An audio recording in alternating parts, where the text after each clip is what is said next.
arkadaşlar, hepiniz hoş geldiniz YouTube kanalıma. Bugün sizlerle beraber kardeşim Zümra Ece ile gördüğünüz gibi ormanda hayatta kalmaca adlı bir tane oyun oynuyoruz. Ve eğer izlerseniz ve dinlerseniz çok mutlu oluruz. Evet, başlıyoruz.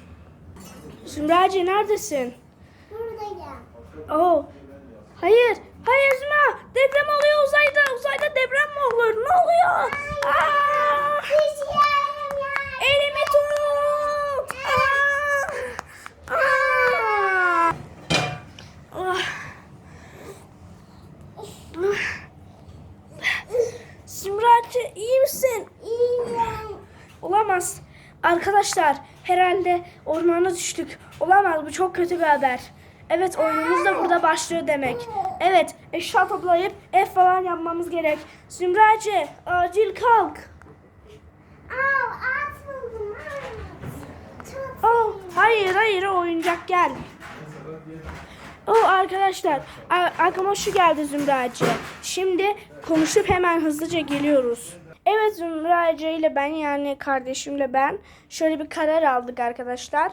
İkimiz şu anda kuş tüyünden böyle örtüler yapıp ev yapacağız. Siz de nasıl isterseniz yorumlara yazın, öyle videolar da çekeriz.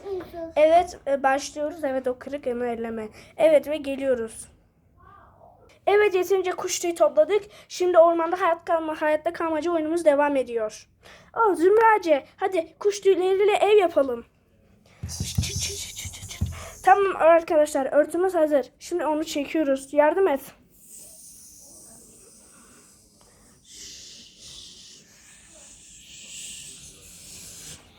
Şöyle örtüp hemen geliyoruz arkadaşlar. Evet arkadaşlar, hızlıca örttük ve sizin dediğiniz gibi şimdi başlıyoruz. Evet. İlk örttüğümüz örtü. Sizce nasıl olmuş? Evet, şimdi ikinci örtüde. Yeterince kuşlu toplamıştık. Şimdi ikinciyi de yapabiliriz arkadaşlar. Evet, hızlıca geliyoruz.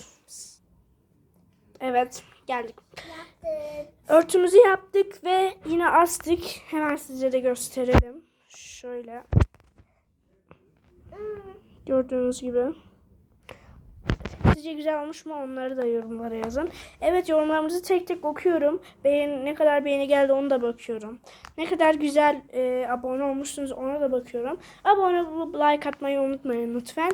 Evet, şu anda evimizin içine giriyoruz.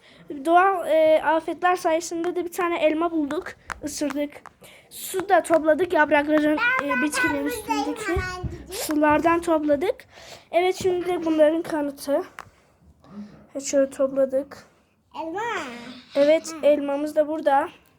Elma. Evet, ısırdık. Ben Evet arkadaşlar, şimdi ise uykuya geçip hızlıca kamerayı açıyorum. Evet arkadaşlar, şimdi uykudayız.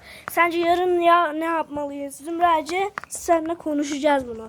Evet, sence ne yapmalıyız? Bir gün temizlik. Temizlik dışında zaten ormandayız, zaten kirlenecek. Eşya bulalım mı? Olur. Yıkık eski evler bulmamız lazım. Biraz uzun sürecek. Ama merak etmeyin. O zaman yemek. Evet, harita bulmuştuk arkadaşlar. Oradan bulabiliriz belki. Değil mi Zümra? Evet. Evet, o zaman sabah olduğunda sizi hemen çağırıyoruz.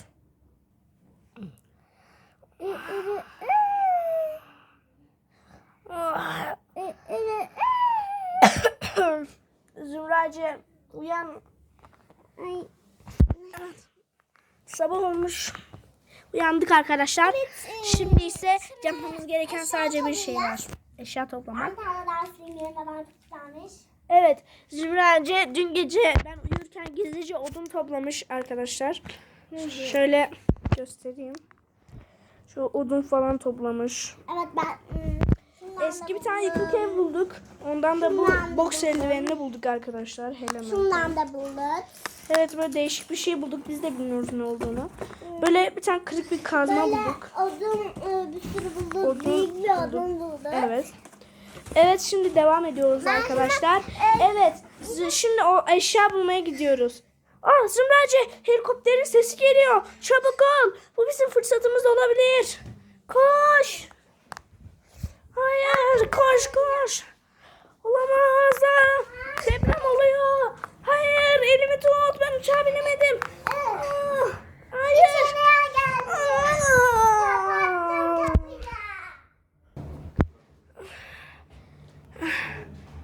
Neredeyim ben? Burası neresi? Hastanedeyim arkadaşlar. Evet, dünyaya gelmeyi başardık arkadaşlar. Hepsi de sizin beğenileriniz sayesinde. Evet arkadaşlar, başka videolar da çekeceğiz. Sizin de tabii ki beğenip abone atarsanız. Evet, şimdi ise başka bir tane oyun çekmeye başlıyoruz. Evet, YouTube kanalıma abone olup like atmayı unutmayın. Herkese görüşürüz.